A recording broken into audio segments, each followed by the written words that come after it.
Good afternoon, everybody. So I thought today we could work on Mary Annette a little bit more. Currently, she only has the default hands, and I'd like her to have a full set. So I got some hand artwork together. Let's go take a peek at it. So all I did was gather all my hands, put them each on their own layer, named correctly, basically at the angle that I think I'm going to want them to attach to the forearm. So I'm just going to copy them and paste them in and move them to where I think I'm going to want them to attach approximately. And then we'll just take that whole layer and drop it into above our forearms. And now we can go into isolation mode and just make sure everything is all lined up. Actually, I'm going to name this forearm.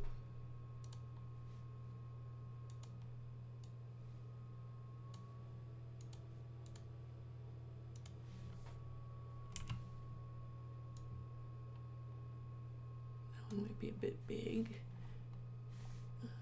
Let's shrink that one a little bit.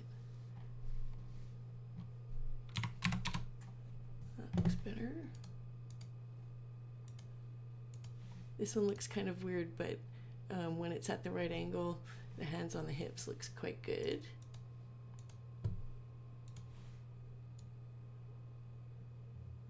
Might have to go in and change the shading on some of these.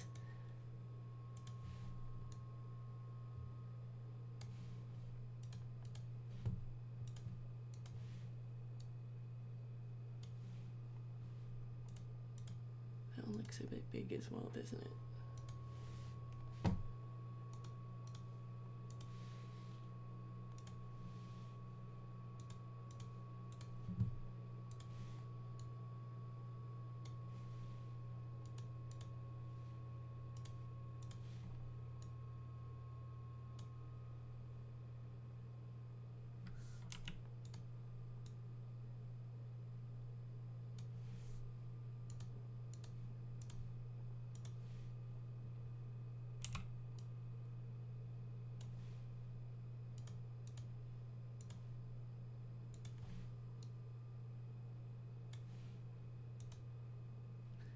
Okay, and then default, I'm going to add to that set. Okay, so let's save. Now when we go back into Character Animator, let's go into rigging. We'll see all the hands on there. So let's go into rigging. Let's find, that was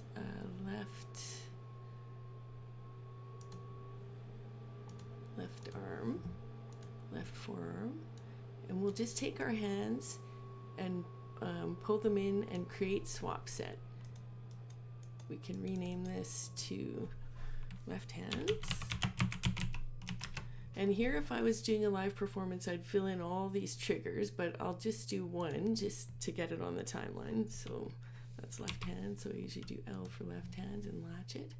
And now when we go into record, we should let's set our default back to default left hand. So you can do that just by double clicking it.